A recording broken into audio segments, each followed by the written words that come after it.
are 2008 World Champions of Baseball. The Philadelphia Eagles are Super Bowl champions. Eagles fans everywhere, this is for you. Now entering the game for Philly Pressbox Radio, Bill Furman and Jim Chet Chesko. It's Wednesday, March 29th, 2023. Welcome to the Philly Pressbox Radio Roundtable, brought to you by the Irish Rover Station House in Langhorne, PA. Allstate Insurance in Westchester, PA. Cavs Philly Tailgates, and the Edge of Philly Sports Network. I'm Bill Furman. I'll be your host tonight, along with my partner, Jim Chet Chesko. And Chet, it is baseball eve, and I can't wait to get this started. That's for sure. You called it last week regarding the Sixers road trip. We'll certainly talk about that. It hasn't been good. Things have settled down on the Eagles front after a crazy week of free agency. The Flyers are all of a sudden hot when they really don't need to be. And March Madness has been incredible, with 3 of the Final 4 having never been to the dance before. As always, plenty to talk about on the Philly sports scene. Yeah, as usual, Bill, another baseball season is indeed upon us. A lot of excitement about that. After last fall's surprising run to the World Series. And yeah, I told you the Sixers road trip was a little scary for me, and it certainly turned out that way. Not only have they lost 3 straight games, now there are the perennial questions, it seems, about the health of Joel Embiid and even James Harden, who missed the last several games. They were both questionable going into tonight's game, so it was going to depend on the pregame shoot-around, apparently. So you just never know with this team, Bill. No, and boy, it's the same questions we've talked about all season, and here we are again. And boy, I sure hope we're wrong, but we'll get back to that. Hey, we have a great guest tonight joining us in the radio voice of the Phillies, Scott Franzke. That's going to be a great talk there. Yeah, really appreciate Mr. Bedlam at the Bank Franzke being able to find time for us and join us previewing the season again. He's done it, I think, the last 4 years. This is the 5th year he's doing so. We were supposed to have a second guest, Bob Cavanaugh, from our brand new sponsor, Cavs Philly Tailgates, but unfortunately something has come up on the business side for him this evening, so he will not be here with us live, but we'll still talk about him anyway, in a good way. That's right. That's right. Well, you know, Chad, it feels like baseball season just ended for the Phillies, with the World Series seeming like just a couple months away. The Eagles just ended with the Super Bowl, and here we go again. It's baseball season eve. How excited are you about that? Oh, I'm pumped. I can't wait. You know, it doesn't maybe feel quite as exciting as it did back in the, 2009, 10, 11 era with Howard and Utley and all those guys. But I'm still excited. I mean, especially after what happened last September, October, and November when they got all the way to the big dance, the series. So yeah, I'm looking forward to it. I'm kind of bummed about the Hoskins injury and Andrew Painter's setback, but still, it's going to be exciting. They're clearly one of the best 3 or 4 teams in the National League. So yeah, there's a lot to look forward to. Do you not have that excitement because of the injuries, because of Harper being out and all that? I mean, you threw out there about that 08, 09, 10 teams with those guys. Do you not feel the star power that with this bunch as you did with that bunch? What's your difference there? Well, there's certainly a lot of star power, so it's not that. I think it's just that, we had the Eagles run, and it seems like the baseball season just ended, so I'm just not quite there yet, but I'm definitely looking forward to it. I mean, I'm excited to watch Trey Turner play. I'm looking to see if, Castellanos can get back into the guy we thought he was when we got him. So there's a lot to be excited about. So I'll be all right. And then next week, I'll be at the home opener on Thursday, so I'll be pumped for that. I'll be ready.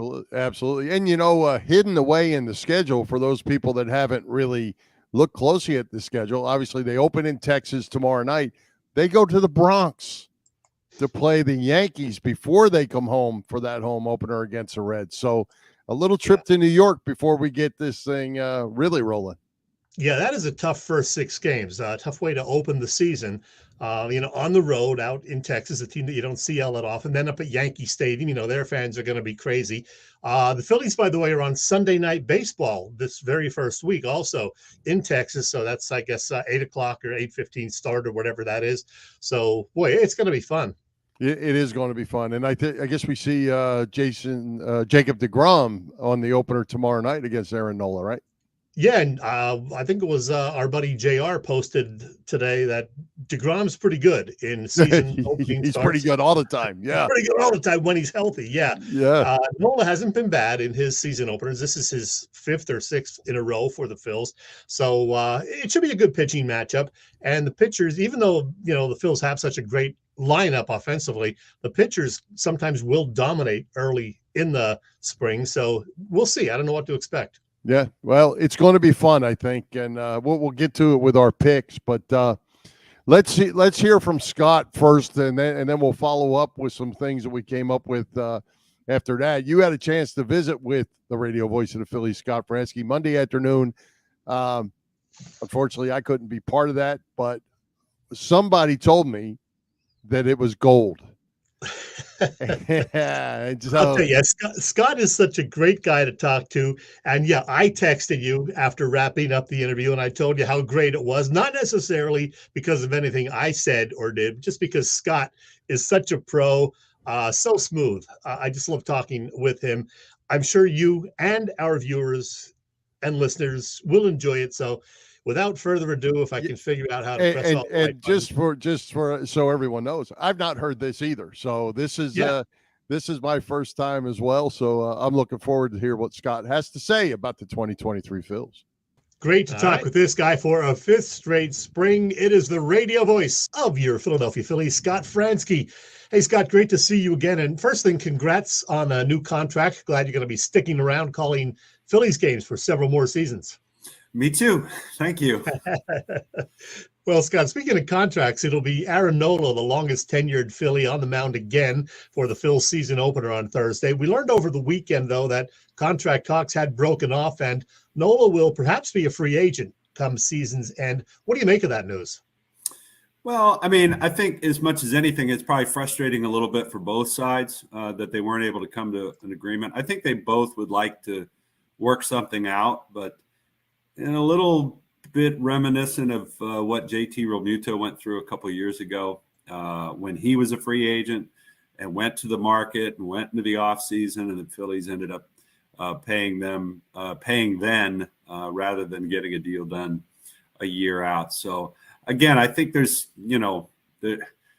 risk for both sides. Clearly, there's reasons why both sides wouldn't want to do it, but or wouldn't be able to come to an agreement. So I sure hope they can figure something out. I think Aaron's obviously a heck of a pitcher. He's a big part of the organization, and I'd like to see him stick around. It's really cool when you see a guy that just stays in one uniform, and he would have a chance to do that if he could sign a long-term deal here. Well, the other big news last week, the unfortunate injury to Rhys Hoskins, out for the season with a torn ACL. Sounds like Derek Hall will get the bulk of the playing time at first base. Is he up to the task? And do you think he'll be in the lineup against even some tough left-handers? Yes. I mean, we'll see if he's up to the task. Obviously, he played pretty well given the opportunity last year, filling in as the DH when Harper went down. Did a real nice job and was a real complimentary bat. He could bat in the middle of the order. He was going to take some walks. He's going to hit for power, obviously. He's left-handed, so he fits in with some of those right-handed batters, like Castellanos, like JT Realmuto. As far as facing lefties, in talking to Rob Thompson over the weekend, it really kind of sounds like they're going to give him every opportunity to prove whether he can handle that. There might be some days where they don't, but I think from the outset, it's going to be, let's find out if Derek can do it, because again, all this plays in together, from obviously they want to win games, but from an organizational standpoint, they'd love to find out if Derek Hall could be a long-term fit. And I think at that position, you'd like a guy who can play every day rather than just a platoon player. Sure. Over at the other corner of the infield, Alec Boehm really improved his defense last season over the second half of the year. He added some muscle now over the winter. Should we expect some improved power numbers, do you think, from Boehm? I think it's possible. He looks great. His mindset seems to be, 180 degrees from where he was at this time last year. I think he'll probably hit for a little more power. He's got a tremendous amount of power to the opposite field anyway. I don't want to see him necessarily lose that kind of a stroke, but I think we'll see him get on some balls and turn on him. To me, he's got the chance to be a real complete hitter. Spray the ball all over the ballpark, and I think that's something that the Phillies like about him. And I think, probably. You would expect, I think, a little more power, not just from the added muscle, but just from the added experience and a year older and a year wiser and a better hitter. In the outfield, until Bryce Harper returns and can play out there anyway, it'll again be Nick Castellanos in right field most nights. And everybody's wondering, if he's going to put up better numbers than he did last year. To be honest, his spring was kind of So will he be better this season? What do you think? Yeah. I mean, I do think he'll be better. I think a lot of scouts who have seen him and seen his work, they feel like he's a little more like the Nick Castellanos that had such a good year for the Reds before going to free agency, that had some great years with the Tigers and Cubs before that. A guy who really showed some power to the opposite field. Now, they've worked on a ton of different things in spring training. They've moved him in the box. They moved him up in the box. They moved him a little closer to the plate. They hope that's going to help cover some holes for him swing-wise. And I think we've seen flashes of it at times during spring training. But like you said, the overall numbers are okay. But I think you take a little bit with a grain of salt in the fact that he's been working on some things. So, I got to think a year in, a little more comfortable, not only, maybe his swing will be a little bit better, but also he'll just be a little more comfortable in his surroundings. I think that'll only pay dividends.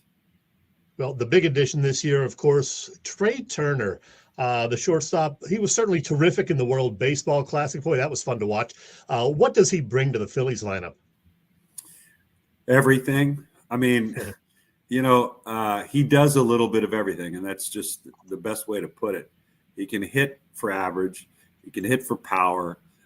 He can steal bases. He can run the bases. Obviously, he can play tremendous defense.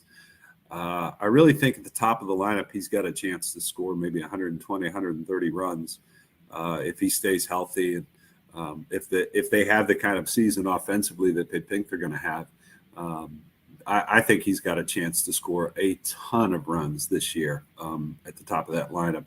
And, he's a winning player. I mean, he's a player who wants to win, who comes every day prepared to win, never gives at-bats away. He's a winning player. He fits right in with the clubhouse with, the guys that are already in this lineup. So I think it's, in a lot of ways, it was really the perfect addition. Hey, getting back to the pitching, we know it's going to be Nola and Wheeler at the top. What's the latest as we speak on Monday regarding Ranger Suarez? Last I heard over the weekend, progress, but still not ready to really break out and get back on the mound real soon. I think they're going to be real cautious with it. They know from last year, from having survived different injuries, that you're not going to go through a season with only 5 starters anyways. And, they'd rather him miss a little bit of time in April than miss a bunch of time in, June and July. So I do think they're going to be extra cautious with it. Everything that's been said to me, they don't feel like it's going to be a huge deal. But, you're never for sure until the guy gets back out there and says he's healthy. So not there yet. Hey, I was down in Florida about 2 weeks ago. Saw your broadcast partner, L.A. Oh, gosh, down there. look at that guy. We were in green. It was St. Patrick's Day, actually. I was going to say, it must have been. Just wondering, will the pitch clock cut into Larry's time to complement the umpires this year? Yeah, exactly. He said he's got to keep his complaints really concise now.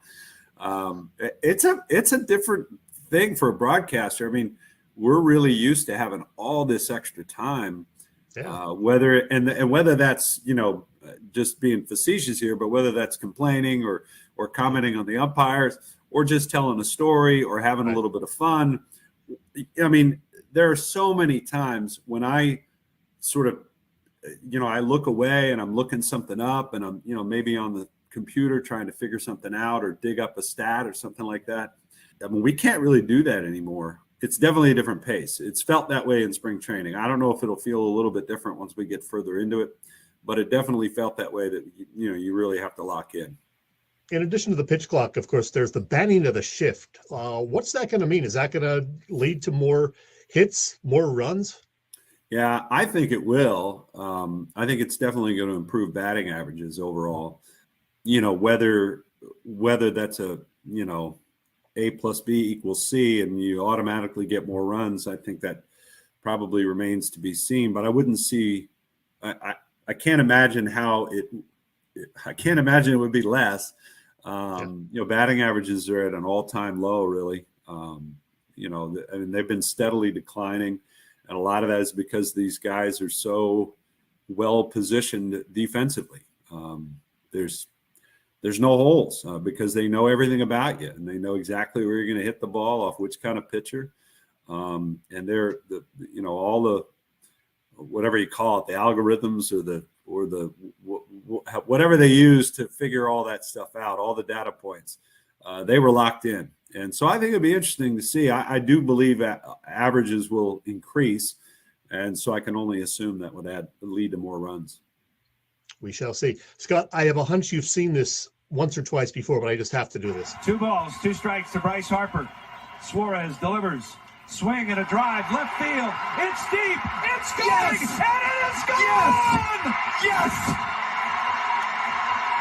It is bedlam at the bank as Bryce Harper has put the Phillies on top. Boy, that was fun. For you guys as broadcasters, how much fun was that postseason run? And had you used that bedlam at the bank phrase before that just come to you or what? I don't ever remember saying it before, and it just sort of popped into my head. It just kind of looking at the scene, and I don't know. It was a lot of fun. The players obviously do the hard work. They're the ones out there making the moments for us, and it was just amazing to me how it was one after another. There was one moment after another, and there was, as we might like to say in the industry, they gave us a lot to work with. It was a lot of fun. It's something, I'm not diminishing any other playoff run the Phillies have had during my time here because they're all special and they're all unique. But last year was really, really special. We had T-Mac on the show a couple or 3 weeks ago, and he said, even with Bryce on the injured list to start the season, that this Phillies team is better than last year's club, thanks to Trey Turner and some other additions. Do you agree? And what's your general outlook for maybe another long postseason run? Yeah, I do think they're a deeper squad. Part of it, let's just take, for instance, the Rhys Hoskins injury. You feel a lot better this time with it happening than you probably would have a year ago at this time, because you didn't really know about Derek Hall. You could have said, all right, we're going to give him a chance, but you didn't have a lot of information on him as far as a big league resume. So I think in that sense, you're deeper there. You're deeper on the infield. Your bench is better and more experienced.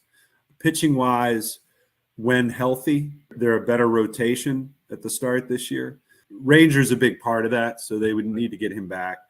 But you look at some of the arms that are coming, some of the arms we've gotten to see in spring training, they're really good. And again, I think it shows the overall depth of the organization has improved dramatically over the last 3 or 4 years. On paper they might be better. That doesn't mean they'll win more. Health is such a big thing. It's such a long year. The new schedule is different. That's gonna. It'll be interesting to see how that plays out. If you take advantage of, maybe seeing some different weaker teams in the other division, not having to play some really good teams in your division as many times. So yeah, I do think they're better. I don't know what that means for the long term though. And it all starts Thursday in Texas, your home state. Going to be fun. Hey, last thing, Scott. Glenn Macnow was on the show with us last week, and he confirmed some very big news. The fact that you and Larry, courtesy Conshohocken Brewery, they will be doing a special beer to honor you and LA. How cool is that? Yeah, it's pretty cool. I mean, Glenn came to me in the offseason and asked, and they had done one on, for Mark Zumoff, and they had done one for Merrill and Mike, and and they asked if we'd be interested. I said, yeah, sure. Hell yeah. Why not? And so I'm looking forward to it. We'll see how it shakes out. I haven't, people keep asking me, have you tried it yet? I said, no, I haven't had it yet. I don't even know if it's fully made yet, to be honest with you.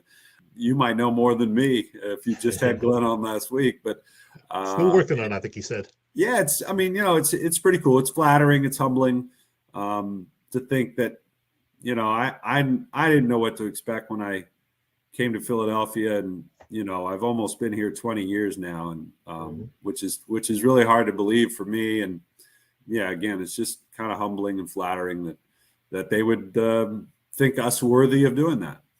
Yeah, well, you and LA do a great job. Kevin Stalker, your other partner this year, looking forward to it. Scott, thanks for keeping this annual tradition alive. We look forward to another fun Philly season.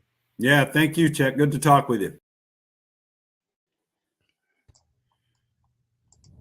Well, Chet, in Scott's words, they gave us something to work with. Well, he gave you something to work with. He's smooth, good as always informed, and just about a humble guy as you're going to come along. Yeah, that was a whole lot of fun talking to Scott. What a great guy. And very important update, Bill. They did start brewing the beer today, as a matter of fact. Glenn posted about it on Facebook. It'll be called Franzke and LA Bedlam at the Bank Golden Ale. And it will be out in late April, so just about a month from right now. Can't wait. Well, I wonder if Glenn got that in before the Phillies patented the Bedlam at the Bank slogan, which apparently went through here in the last week or so. I wonder if Glenn snuck that in under the wire. I don't know. I wonder how they did work all that out. So I hope there's no fight between Glenn Macnow and Conshohocken Brewery and the Phillies. That would suck. That would be not good. And it's funny because I had made a note about the Bedlam at the Bank patent, to throw out here. And because like all of us, I guess, when you go to work for a company, if you create something or you design something or whatever, while you've signed a paper, almost always it says it belongs to the company. So instead of Scott being able to patent Bedlam at the Bank, that belongs to the Phillies. Yeah, I can't wait to try it because it's not an IPA, so that's a good thing. I'm not an IPA guy. It's a golden ale, so hopefully that will be fun. Yes. Hey, speaking of the Phillies, let's back up just a minute. It looks like Jake Cave has made the team. Dalton Guthrie has made the team. Cody Clemens and Scott Kingery look like they were the two on the bubble that did not make the team, at least for now. But in all cases, those guys were told to go to Lehigh Valley, be ready.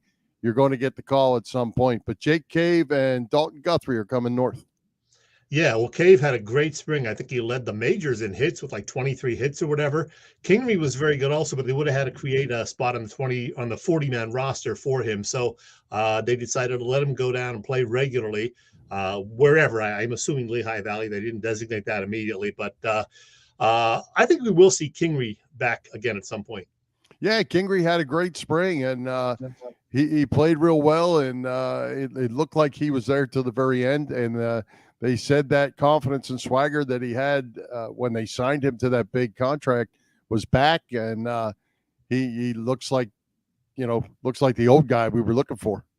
Are you worried about the starting pitching though? Because we heard now that Suarez will be out for a few weeks. Still haven't heard anything definitive about Painter when he might be back and be able to compete for a spot. So they're a little short on starters right now. Yeah, they are. And I've said this all along. I don't get too excited about spring training and what goes on, just as he was saying with Nick Castellanos working on a number of different things.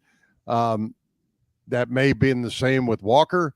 But I think Walker comes out of the spring with something like an 11 ERA or something really not good. But you can only hope that's work. Sometimes those guys will go out there and they'll throw nothing but fastballs or nothing but curveballs, whatever they're working on that day. So, I think we'll have to see how the season plays out. The bullpen is going to have to be strong right from the start because, these starters are only going to go 5 innings early on in the season. And they're going to have to get healthy, not having Harper, not having Hoskins, and then the pitchers early. It's a big hit. And Bailey Falter got raked over the coals a bit yesterday in his final start. So I'm a little concerned, Bill. Yeah, well, and Falter, interesting enough, is 2 games out ago, he got lit up. The next time he came out, he pitched really well. And the next time yesterday, he got lit up. So, again, what are they working on? And now, Falter all of a sudden thinks he's coming up as maybe trying to be the 5th guy. Now, all of a sudden, he's the 4th guy. Yeah. And is he pitching different? What are they working on? So, spring training is just that. And we'll see how it goes. I think we got to let the season get rolling. And one other thing, or several other things I want to mention from Scott's conversation. If Scott thinks Trey Turner could do 130 runs, I would have liked to have asked him, what's he think his batting average is going to be? And you got to be on base a lot of times. You're going to score, say, 125 runs and steal a lot of bases. You got to get to second a lot of times to be able to score. Well, I think he is going to hit 300 at least. And I think he's going to steal some bases. Somebody said they'd like to see him steal 50 or 60, but nobody does that anymore. Even with I think that was T-Mac. That was T-Mac that said that. Yeah. I think he might even said 70, didn't he?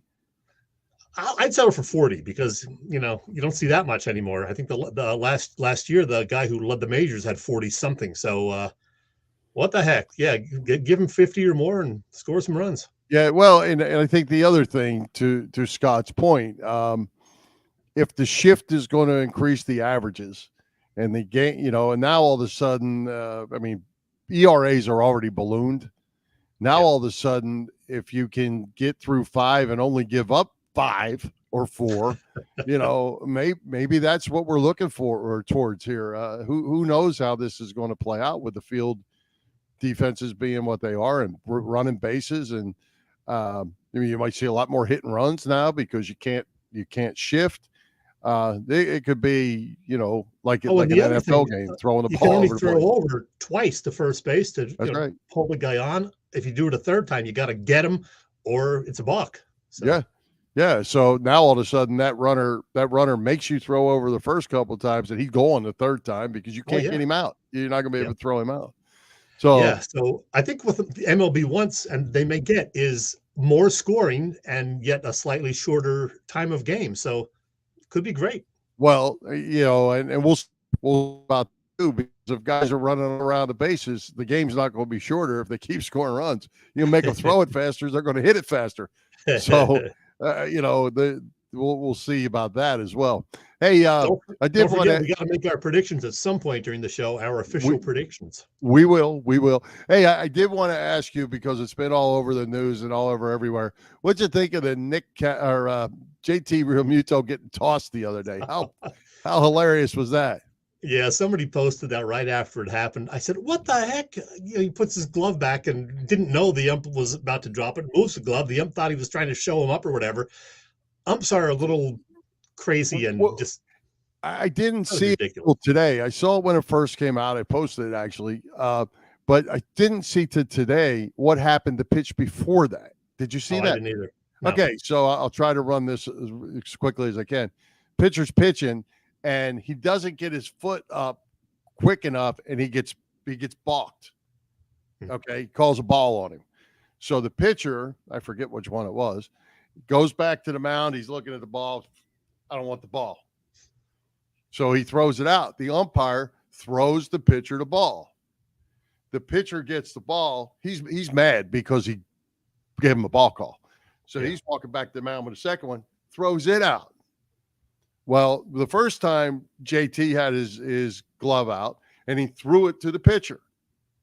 Okay. The next time JT puts his glove up, he's looking at the pitcher and the pitcher goes with his hand out to the umpire, thinking he's going to throw him the ball. JT's looking forward, pulls down his glove. The umpire drops the ball in his glove, and he thinks he's showing him up. Yeah. So it was a 2-pitch sequence. There was a lot of things that happened in there that led to all that. The early videos didn't show all that, but yeah, there was a little lead into all that. I didn't hear any follow-up. Did the ump ever apologize or, say he said he was embarrassed. He thought they embarrassed him. They showed him up. That's what it was about. But the one video I saw, you can actually lip read JT, and he's like, how was I supposed to see you? I was looking forward. I don't have eyes in the back of my head. Exactly. He said, I was looking at the pitcher. I thought you were going to throw the ball to the pitcher. And JT was cool about it. I mean, he didn't get into big arguments and cursing and, whatever to get thrown out of the game. He was like, this is nuts. Yeah.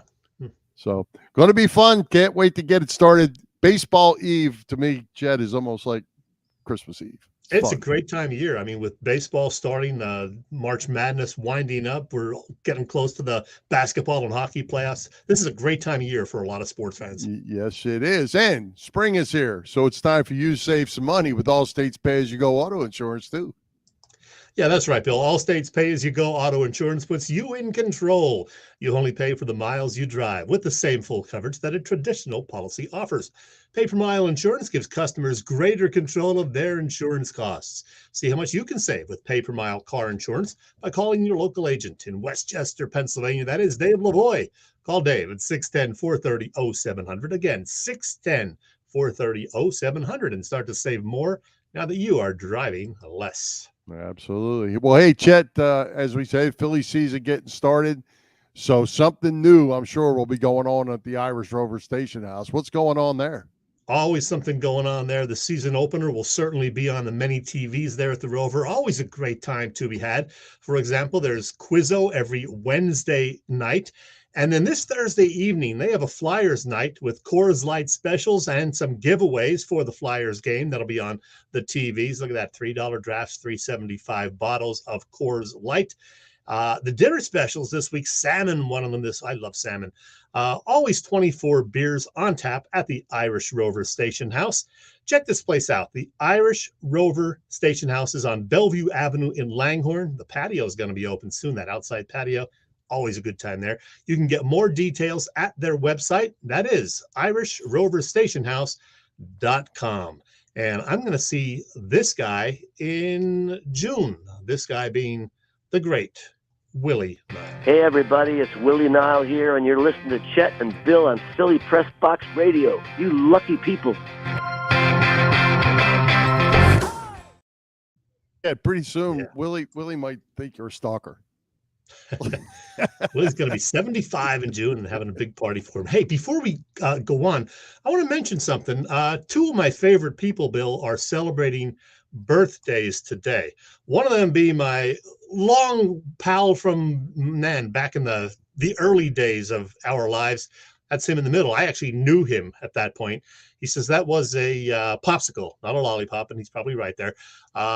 He's had the mustache pretty much since right after that middle photo was taken. PJ, my buddy PJ, celebrating a birthday today, March 29th. He's a great guy. Another one of my favorite people, though, far better looking than PJ. That would be Elle McPherson. Elle McPherson, the body, celebrating a birthday today. She's 59, and I just love Elle. She doesn't know that, but I might stalk her. You never know. Well, I tell you what, if we're having a looks contest, sorry, PJ. But happy birthday, PJ. I was going to bring it up right now, too. Glad we got to do that. And there you go. Enjoy your day. And you're watching tonight, and we appreciate you because you're always with us. Yeah. Oh, appreciate the support. Chet, I don't know who Darth Pooh 79 is, but they're calling out PJ. PJ owes me $20. I have no idea who that is. But pay up, PJ. Yeah, whoever somebody's calling you out in public. That's all I can say. Oh, that's funny. All right. Hey, speaking of calling out, Chet, you called it out last week with the Sixers. This road trip and upcoming games. You were concerned that they might have some trouble. You said win 2 out of 5. I said they had to win 3 out of 5. Or they missed Harden. Now they missed Embiid. A big showdown in Denver with Joker, and Embiid sits out. That didn't do well from the national perspective for the MVP. Not a good week for the Sixers. It's not just the fact that they've lost 3 in a row at Golden State, at Phoenix, at Denver, tough games to play on the road. It's just that the damn injury issues that seem to be an annual March and April thing with the Sixers are back again. James Harden has missed the last several games. Of course, Joel Embiid played on a bum calf in the Friday and Saturday games, but then wasn't able to go Monday night in that much anticipated matchup against his fellow MVP candidate, Nikola Jokic. And of course, that was a focal point of sports talk radio all day on Tuesday. Should Embiid have tried to play? Should he have maybe sat Saturday if the calf was bothering him and rest up for Monday? Who the heck knows? Nobody knows how much it was hurting him. I can't think he would just want to take off because he was afraid of going head-to-head with Jokic. He dominated him in their meeting in Philadelphia a couple of months ago.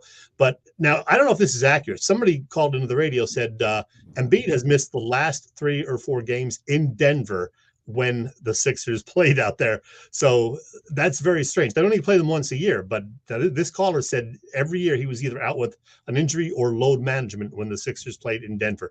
I did not verify that. I did not fact check, so I don't know if that's true. Interesting, if that is true. Wow. Yeah.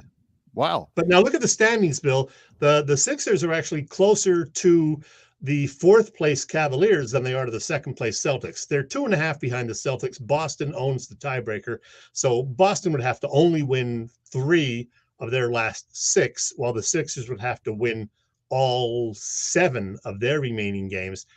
I don't see that happening. The Sixers do play the Celtics next week. They have winnable games tonight and Friday, but then they're in Milwaukee on Sunday before hosting Boston next Tuesday, I believe, or maybe it's Saturday and Monday. Anyway, they got to win these games now, though, because they have Dallas tonight, somebody else on Friday, just to hang on to 3rd place at this point. They're not going to catch the Celtics. So it's going to be an interesting next couple of weeks. Yeah, and I'll tell you, I thought as this was playing out with Harden first, I thought, okay, this is just load management stuff. Give him a couple days rest, and really didn't think a whole lot of it. Now all of a sudden, like 4 games, so it's probably more serious than that. Yeah, right. And then all of a sudden he's missing more, and now all of a sudden Embiid's missing time. It looks like he may not play tonight as well. So somebody will tell us, I'm sure. Yeah, it's certainly not a good look for the Sixers going down the stretch. 7 games to go. And the funny thing about Embiid, we talk about him all the time, missing games, whatever. But he misses games. He'll come back when he does play, whether it's tonight or next game, and score 40 points. Yeah. So it's not like he comes back hobbling and he can play 18 minutes and score 10 points. He comes back, plays 38, 35, 38 minutes, and puts up 35 plus points and gets 15 rebounds. So, and I guess for this side of me is you really hurt if he could play the next night and throw up 35 and play 35 minutes, what I'm saying? Now, on Friday, he did look great. He scored 46 points, tough loss at Golden State, but he did not look great Saturday night. So that's maybe when the injury, flared up and bothered him a little more. And Coach Rivers said he was wise not to play on Monday. So who knows? I just, hope. I would love to see him 90 to 100% healthy at the start of the playoffs, and we just never seem to get that. Yeah, and in turn they don't win, and that's the problem right there, because so much of the team depends on his success, and when he's good, when he's playing, he's good. He's really good. And frankly, their window of opportunity may be closing soon. I mean, Embiid is in his prime right now, but he's had injury problems every year. Harden, we don't even know for sure if he's going to be on the team next year. We assume he is, but he's 32, which is, getting up there in basketball years. So, yeah, absolutely, man. Well, we'll find out shortly. We'll have this same conversation next Wednesday, and hopefully this week goes far better than last. Yeah, I hope so.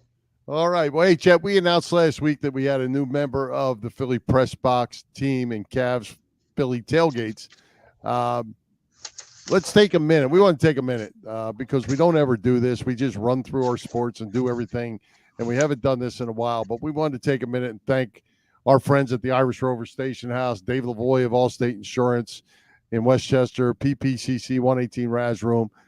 They've been part of this crazy show we've been doing for almost 10 years, almost the whole way through. And we just want to say thanks to all them. Thanks to all you that listen to us, and welcome to the Cavs Philly tailgates. You've said it, Bill. We're actually coming up on our 9th anniversary at the end of April, and we are really thrilled to have the support of all of those great businesses. The Irish Rover has been with us for most of the last 7 years, I believe. Allstate and the Raz Room for several years now. And as you said, our brand new sponsor, Cavs Catering, or Cavs Philly Tailgates. Really happy to have Bob Kavanaugh and his awesome business on board with us. I love these guys. They do such a great job at Cavs. Bob has been cooking up a terrific catering business for 30 plus years, known best for their tailgate parties, which I can attest. I've enjoyed his delicious food on 4 or 5 occasions.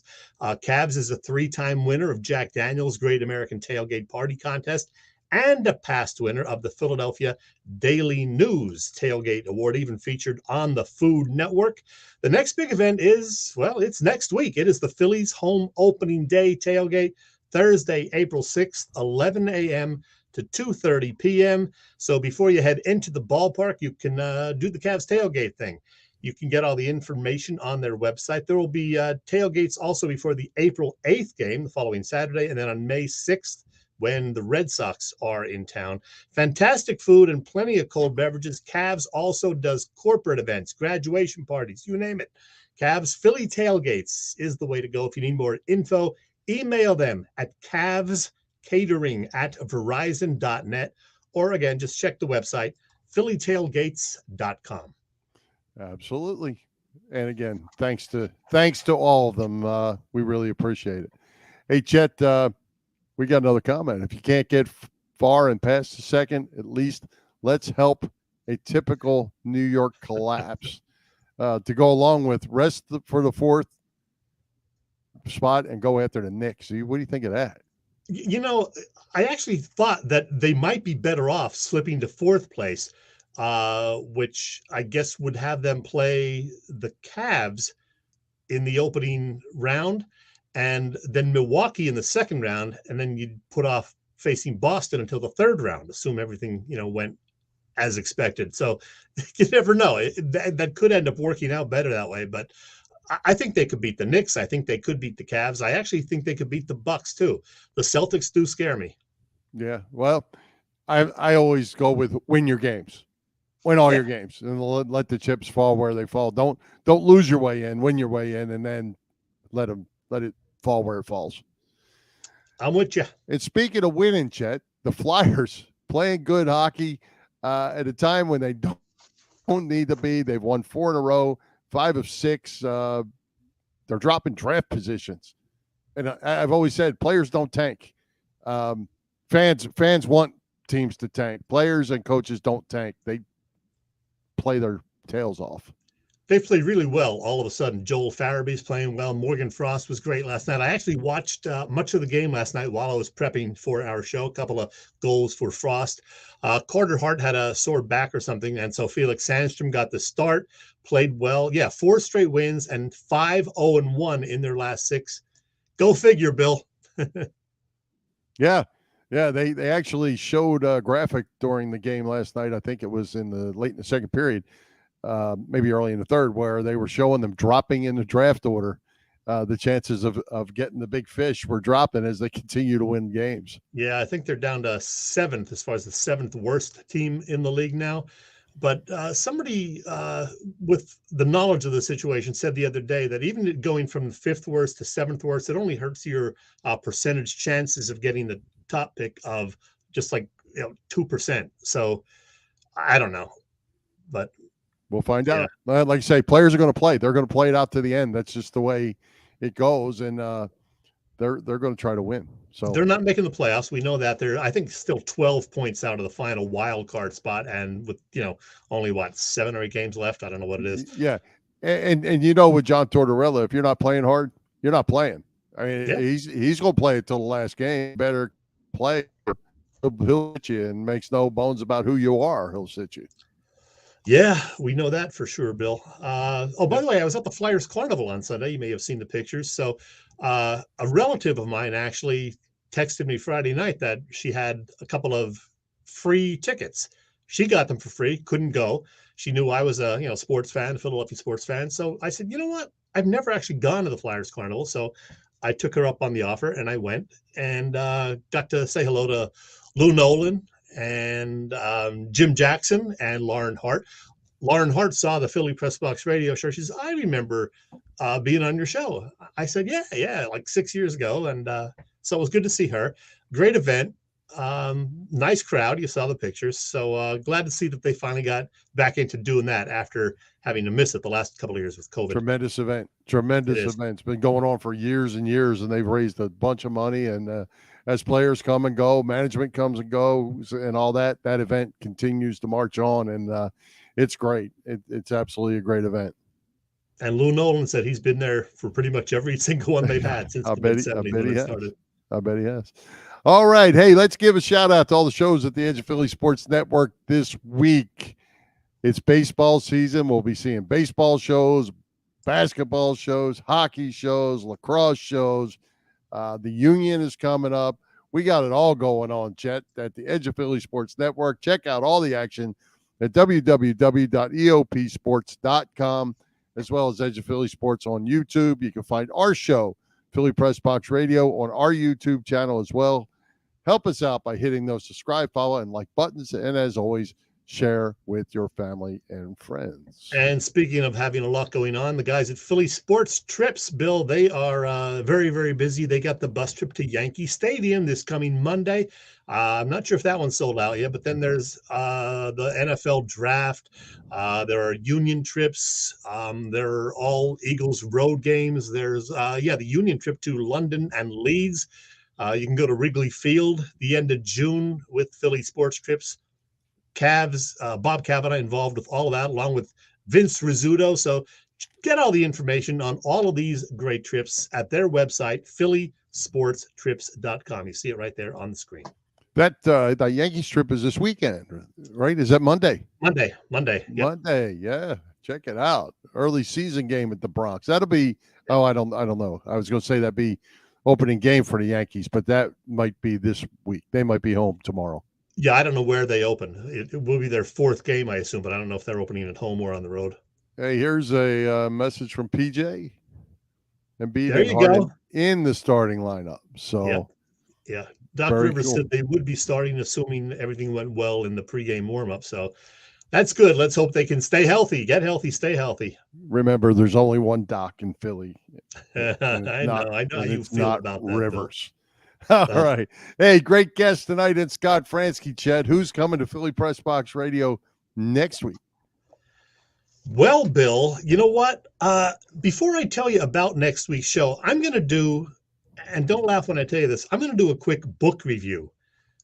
I'm serious. I only read maybe one book every year, and this is the one I read this year. Right in my hand here. As a young kid in the late 1960s and early 70s, I had a must-watch TV show every Sunday night. No, it wasn't 60 Minutes or Bonanza or the Ed Sullivan Show. Rather, it was something on a Philadelphia UHF TV station. Look that up, kids. Channel 48. It was the weekly broadcast of the Eastern Warriors roller games. Yeah, roller derby. One of the sport's huge stars in that particular era was a lady named Judy Arnold. You may remember her. Well, Pretty Judy was the Warriors captain and a fan favorite. You can see her there on the left with the blonde hair. Well, many years later, 2012 to be precise, I had the pleasure of meeting Judy at a roller derby reunion event in Philly. We stayed in touch. She was a guest on our Philly Pressbox radio show in both 2016 and 2017. And in the last year or so, she wrote this book right here, Derby Queen, the Judy Arnold story, which chronicles her time as a kid in Northern California, her decades as one of the most popular female stars in roller derby, her time as Raquel Welch's stunt double in the 1972 movie Kansas City Bomber, and her seemingly sudden decision in 1975 to retire from the sport while still very much in her prime to do the Lord's work. As she put it in the book, A nice, easy reading, uplifting book, by the way. She transitioned from a roller derby queen to a child of the king, but also from a solid income and a great group of friends to an empty slate with no idea exactly what her future would bring. Well, spoiler alert, it's all in the book. While there were some trying times, Judy has never once regretted her decision. She says the temporary thrill of skating has been exchanged for a very different sort of permanent joy. So where all this leads, Bill, is the fact that one of our guests next week is that legend who we had on with us, as I said, twice several years ago, Roller Derby Hall of Famer and Philly Pressbox Radio Hall of Famer too, Miss Judy Arnold. She still has legions of fans, and she has this new book, and I can't wait to talk with her again. But that's not all, Bill. Also joining us next week to talk primarily Phillies will be a guy from WIP Radio, Jack Fritz. And Jack is a first-time daddy, and I'm talking very recently. He and his wife, Jill, yes, Jack and Jill, just had a baby over this past weekend, a baby boy named Walker. So Jack Fritz and Judy Arnold on our show next week, Bill. How about that? That's a warrior point is what that is. And if, Judy on the jam. Judy on the jam. There you go. Hey, looking forward to that. Judy was great when we had her here before, and looking forward to that. The book, I'm sure, is very good. And yeah, it is. And Jack does a real nice job over there at WIP, so I'm sure he will have some real good opinions about just about everything going on in Philly sports. I messaged him yesterday. He's still trying to figure out the whole changing diapers thing. Yeah, right. I don't miss those days. No, me neither. Well, hey, the chaos has continued in the big dance in college basketball, Chet. We're down to the Final Four. They're San Diego State versus Florida Atlantic and Miami versus UConn. 3 of the 4 had never gone dancing before. Do you like the idea of having these new teams? Is it good for the fans? Will you be watching? I mean, nobody, not many people can say they're actually rooting for these teams. Do you miss the Blue Bloods being in there? You know what? Since I'm not a huge college basketball watcher, it doesn't bother me that the big names aren't in there. I kind of like seeing these, upstart teams get a chance. So, yeah, I'll be watching. I'll definitely watch the first game Saturday night, but then I'll probably be out seeing a band because I seem to do that a lot on the weekend. But I will see the first game for sure. It's great to see. So I don't miss that, Duke or Kansas or Kentucky or the perennial powers aren't there. I'm okay with these other guys being in there. So good for them. It's just weird not seeing any of the top 3 seeds, I guess, in any of the regions being there. But hey, so be it. Yeah. Well, I saw one pool somewhere. It came across my Facebook feed that some young lady had picked 3 of the 4. Get out. Yeah, she had 3 of the 4, and she picked them. They all laughed at her when she picked them. She doesn't know anything about basketball, of course. But she had been to South Florida, so she picked Miami and Florida Atlantic. And the only team she saw win a game this year that she went with her dad or whoever was UConn. So she picked them, and she had Charleston because she had been there, but she lost in Charleston. But she has Florida Atlantic, Miami, and UConn all still in her bracket. Wow. How That's crazy the way it is works that? sometimes. Yeah. Hey, I don't have any favorites, among these Final Four. It doesn't really matter to me who wins, but as I said, I'll watch the first game Saturday, and I'll definitely watch the final Monday, whoever it may be Monday night. And Bill, while we're talking about college basketball, got to mention this fact. Penn State has a new basketball coach. His name is Mike Rhodes. He was at VCU, led them into the postseason 3 out of the last 4 years. There's Mike right there.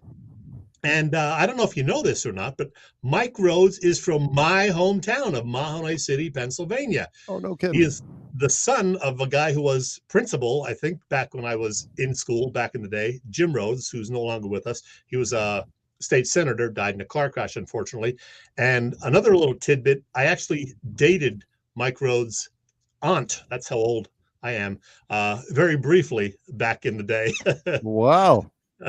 How about that? How about that? So congrats to Mike Rhodes, and we hope he does well out at the Bryce Jordan Center with the Nittany Lions. Yeah, there'd been a lot of hullabaloo about that whole Penn State basketball situation and the coach leaving, and basically his top 6, 7, 8 players all went in the portal. So Mike Rhodes is basically going to start from scratch. He doesn't even have a team to meet with at this point. It's going to be rough the first year or two for sure, but hopefully they'll give him a chance. He certainly had success at his prior stops. Absolutely. Well, hey, we're going to give a quick shout out to the PPCC 118 Raz Room. Then we're going to come back and give our final Philly predictions. Oh, yes, we got to give our picks. Yeah, we got to squeeze them in right here at the end, because I know everybody's on pins and needles waiting to hear what we have to say. Let's say give a shout out to the PPCC 118 Raz Room. They post great sports memorabilia on their Facebook page so people can take a chance of winning something they may not be able to afford or have access to. All items come with certificates of authenticity. They continue to run out great autographed memorabilia from all the Philly teams and more. Check out their Facebook page. Follow PPCC 118 Raz Room. That's right, PPCC 118 Raz Room on Facebook. I finally found the logo. It took me about half a minute. I saw that. It left me hanging. Hey, PJ's back on here, so because I know he's one of your guys too. Yeah. Congratulations to Mike Rhodes. PJ knows the Rhodes family. There you go. All right, Chet, it is that time. Go ahead. Last year, what did we have? They won 90. What did they win last year? 80, they won 87. 87. Which was great because I took the over of 86.5. So I won a little money on the Phillies last year. This year, the over-under is 88.5. In most places, I saw one that was 87.5 and one that was 89.5. But most of the over-unders this year are 88.5 for the Phils. I checked in with Boop today. Boop gave me his predictions. Boop says this: 90 wins for the Phillies, a wild card spot, not the division, but still playoffs and getting all the way to the World Series, losing to the Yankees in 7 games. That's how specific Boop was. So 90 wins and a loss in the World Series, Game 7 to the Yankees. All right, my official pick, Bill. I wish Boop was here so I could harass him about most of that. I'm really I don't know where to go on the over-under, but I just have a hunch they're not going to quite get to that 88.5. I'm saying they're going to have a couple of setbacks like they did already in terms of injuries and whatnot. So I'm saying 87 wins, just like last year. They will sneak in and get a wild card spot, but they're going to lose in the wild card round, unfortunately. Just my gut feeling, Bill. I hope I'm wrong. You are. Okay, good. You are. So I'm going 92 wins. There you go. I think they're going to win games from the bullpen that they blew last year, especially early on. Obviously, they got to get things going. They're going to get Harper back. This team is going to score lots of runs for what it's worth, because we talked about spring training. They did lead all major league teams in home runs in spring training. We're going to see a lot more of them too. I'm going 92 wins. I'm not going to say wild card and, or whatever. I don't know about that. They're going to make the playoffs. And I'm going 92, and I feel pretty darn good about it. Wow. Okay. I hope you're right. PJ says 92. Robert Moser says 95 wins. Joe Howe is requesting a review of next year's Academy Awards already. So yeah, and Robert put a comment up there, Chet, that we don't want to forget. Let's catch this before we close out. Don't forget that Franklin Master passed away. Yes, great player for the Dick Vermeil Eagles back in the day. And it's funny, Chet, when we had our tickets, me and Bob Sullivan had tickets together down there. Bob still has them. Franklin Master sat on the end of the row. Huh. Yeah. For a long time. So yeah, it's a shame we're losing not all these guys, but too many of these guys. So rest in peace. Just 71 years old, Chet. Yeah, I know, that's scary. We're getting close. Absolutely. All right. Anything else before we wrap it up? One of my favorite movies came out 60 years ago this week, Bill. The Birds from Alfred Hitchcock. Just wanted to throw that in there. Loved Hitchcock. Loved The Birds. Tippi Hedren, and good stuff. Wrap it up, Bill. All right. Let's do it. Let's thank tonight's special guest, Scott Franzke. Our sponsors, the Irish Rover Station House, Cavs Philly Tailgates, PPCC 118 Raz Room, and Dave Lavoie of Allstate Insurance in Westchester, PA. For Jim Chet Chesko, this is Bill Furman. We hope you enjoyed the show. We'll join Philly Pressbox Radio next Wednesday, April 5th at 7 p.m. You can see us live on Facebook, listen through our website, phillypressboxradio.com, on Google Podcasts, as well as Apple Podcasts, iHeartRadio, and all the others. With that, high hopes, Philadelphia sports fans.